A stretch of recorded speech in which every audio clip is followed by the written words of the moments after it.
بسم اللہ الرحمن الرحیم۔ شروع اللہ تبارک و تعالیٰ کے نام سے جو بڑا مہربان اور نہایت رحم کرنے والا ہے۔ پیارے دوستو، ایک مرتبہ امام علی علیہ السلام مسجد کوفہ کے منبر پر کھڑے ہو کر خطبہ دے رہے تھے۔ جیسے ہی خطبہ ختم ہوا تو سامعین میں سے ایک شخص اٹھا اور کہنے لگا، اے امام علی، میں شام سے کئی مہینوں کا سفر طے کر کے کوفہ تک پہنچا ہوں تاکہ میں آپ سے کچھ سوالات کر سکوں، تو اس لیے میں آپ سے کچھ سوالات کرنا چاہتا ہوں۔ امام علی علیہ السلام نے فرمایا، اے ابن آدم، تم جو سوال کرنا چاہتے ہو بلا جھجک مجھ سے پوچھ سکتے ہو۔ تب وہ شخص کہنے لگا، اے امام علی، میرا سب سے پہلا سوال یہ ہے کہ اللہ تبارک و تعالیٰ نے سب سے پہلے کس چیز کو پیدا فرمایا تھا؟ میرا دوسرا سوال ہے کہ آپ مجھے کائنات کی 10 طاقتور چیزوں کے نام بتائیں۔ میرا تیسرا سوال یہ ہے کہ وہ ایسی کون سی چیز ہے کہ جو سانس لیتی ہے مگر اس میں گوشت اور خون کوئی ایسی چیز نہیں ہے۔ میرا چوتھا سوال یہ ہے کہ اللہ تبارک و تعالیٰ نے سب سے پہلے آسمان کو کس چیز سے پیدا فرمایا؟ میرا پانچواں سوال یہ ہے کہ آپ مجھے 7 آسمانوں کے نام بتائیں۔ میرا چھٹا سوال یہ ہے کہ آپ مجھے آسمان کے تالوں اور ان کی کنجیوں کے بارے میں بتائیں۔ میرا 7واں سوال یہ ہے کہ مجھے زمین کی سب سے بہترین وادی کا نام بتائیں۔ اور میرا 8واں اور آخری سوال یہ ہے کہ روح زمین پر جو سب سے بدترین اور بھیانک وادی ہے اس کا کیا نام ہے؟ پیارے دوستو، یہ جو واقعہ میں آپ کو سنانے جا رہا ہوں، یہ واقعہ 1000 سال قبل حدیث کی مستند کتب مثلاً الخصال کے باب نمبر 10 حدیث نمبر 25 میں نمایاں طور پر موجود ہے۔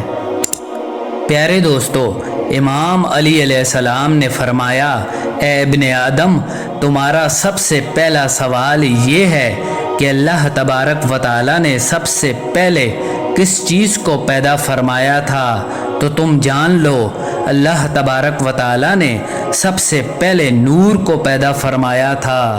تمہارا دوسرا سوال یہ ہے کہ اس کائنات کی 10 طاقتور ترین چیزیں کون سی ہیں؟ تو اللہ تبارک و تعالیٰ نے اس پوری کائنات میں سب سے زیادہ طاقتور پتھر کو پیدا کیا۔ اللہ تبارک و تعالیٰ نے اس سے بھی طاقتور چیز لوہے کو پیدا کیا جو پتھر کو کاٹ سکتا ہے۔ اسی طرح آگ کو لوہے سے بھی زیادہ طاقتور بنایا جو لوہے کو پگھلا دیتی ہے۔ آگ سے طاقتور پانی ہے جو آگ کو بجھا دیتا ہے۔ پانی سے زیادہ طاقتور بادل ہیں جو پانی کو آسمان پر اٹھائے پھرتے ہیں۔ بادل سے زیادہ طاقتور ہوا ہے جس کی وجہ سے بادل آسمان پر ادھر ادھر اڑتے رہتے ہیں۔ ہوا سے طاقتور ہوا کا فرشتہ ہے جو ہواؤں کو زمین پر چلاتا ہے۔ ہواؤں کے فرشتے سے زیادہ طاقتور ملک الموت ہے جو ہوا کے فرشتے کو بھی اللہ تبارک و تعالیٰ کے حکم سے موت دے سکتا ہے۔ ملک الموت سے بھی زیادہ طاقتور موت ہے جو خود ملک الموت کو بھی موت دے دے گی۔ موت سے بھی زیادہ طاقتور اللہ تبارک و تعالیٰ کا حکم کن ہے۔ جب اللہ تبارک و تعالیٰ کسی کام کے کرنے کا حکم جاری کرتا ہے تو پھر کوئی بھی شے اس کام کے بیچ رکاوٹ نہیں بن سکتی، اور وہ کام اللہ تبارک و تعالیٰ کے حکم سے ہو کر رہتا ہے۔ اے ابن آدم، تمہارا تیسرا سوال یہ ہے کہ وہ ایسی کون سی چیز ہے جو سانس تو لیتی ہے مگر اس میں گوشت اور خون وغیرہ موجود نہیں ہے؟ تو تم جان لو کہ وہ چیز صبح ہے۔ اللہ تبارک و تعالیٰ نے قرآن مجید میں ارشاد فرمایا ہے کہ قسم ہے رات کی جب وہ جانے لگے اور صبح کی جب وہ سانس لے کر آنے لگے۔ پیارے دوستو، یہ چاند، سورج، ستارے، سیارے، کہکشائیں، زمین و آسمان، صبح اور شامیں، یہ سب بھی اللہ تبارک و تعالیٰ کی مخلوقات ہیں۔ اسی لیے اللہ تبارک و تعالیٰ قرآن مجید میں سورۃ الاسراء پارہ 15 آیت 44 میں ارشاد فرماتا ہے، ساتوں آسمان اور ساتوں زمینیں اللہ تبارک و تعالیٰ کی تسبیح بیان کرتے ہیں، اور ہر وہ چیز بھی جو ساتوں آسمانوں اور ساتوں زمین میں رہتی ہے، اور ایسی کوئی بھی چیز نہیں جو اللہ تبارک و تعالیٰ کی تعریف کے ساتھ اس کی تسبیح بیان نہ کرے، مگر تم ان کی تسبیح کو سمجھتے نہیں ہو۔ پیارے دوستو، پھر امام علی علیہ السلام نے فرمایا، اے ابن آدم، اب تمہارا اگلا سوال یہ ہے کہ اللہ تبارک و تعالیٰ نے پہلے آسمان کو کس چیز سے پیدا فرمایا؟ تو جان لو، اللہ تبارک و تعالیٰ نے پہلے آسمان کو پانی کے بخارات سے پیدا فرمایا۔ بخارات پانی کے اس بھاپ یا دھوئیں کو کہتے ہیں جو پانی گرم ہونے کے بعد نکلنے لگتا ہے۔ اللہ تبارک و تعالیٰ نے اسی بھاپ اور دھوئیں سے پہلے آسمان کو بنایا ہے۔ اے ابن آدم، تمہارا اگلا سوال یہ ہے کہ تمہیں ساتوں آسمانوں کے نام بتائے جائیں۔ تو جان لو کہ اللہ تبارک و تعالیٰ نے پہلے آسمان کا نام رفیع رکھا ہے اور اسے پانی اور دھوئیں سے تخلیق کیا ہے، اور دوسرے آسمان کا نام قیزوم ہے، تو یہ رنگ میں تانبے کے رنگ جیسا دکھتا ہے۔ تیسرے آسمان کا نام معروم ہے اور یہ سرخ مائل خاکی رنگ کا ہے۔ چوتھے آسمان کا نام ارفالون ہے، یہ آسمان چاندی کے رنگ جیسا ہے۔ پانچویں آسمان کا نام ہائیہون ہے، اس کا رنگ سونے کے رنگ جیسا ہے۔ چھٹے آسمان کا نام الروس ہے، یہ سبز یاقوتی رنگ کا ہے۔ اور پھر ساتویں آسمان کا نام اجمع ہے، اس کا رنگ سفید موتی یعنی نور جیسا ہے۔ اور تمہارا اگلا سوال کہ تمہیں آسمان کے تالوں اور ان کی کنجیوں کے بارے میں بتایا جائے۔ اے ابن آدم، جان رکھو کہ آسمان کے تالے اللہ تبارک و تعالیٰ کے ساتھ شرک کرنا ہے۔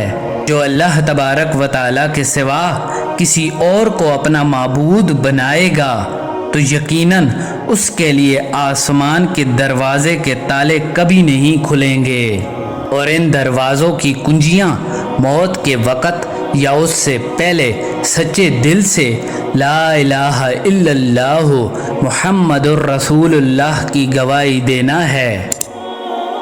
پیارے دوستو، بخاری و مسلم کی احادیث کے مطابق اللہ تبارک و تعالیٰ نے ایک آسمان سے دوسرے آسمان کی طرف جانے کے لیے مختلف دروازوں کو تخلیق کیا ہے۔ اللہ تبارک و تعالیٰ کے بہت سے نبی اور پیغمبر انہی راستوں سے گزر کر مختلف آسمانوں کی طرف جا چکے ہیں۔ بخاری و مسلم کی انہی احادیث کے مطابق حضرت آدم علیہ السلام پہلے آسمان پر، حضرت یحییٰ علیہ السلام اور حضرت عیسیٰ علیہ السلام دوسرے آسمان پر، حضرت یوسف علیہ السلام تیسرے آسمان پر، حضرت ادریس علیہ السلام چوتھے آسمان پر، حضرت ہارون علیہ السلام پانچویں آسمان پر، حضرت موسیٰ علیہ السلام چھٹے آسمان پر، اور حضرت ابراہیم علیہ السلام ساتویں آسمان پر موجود ہیں۔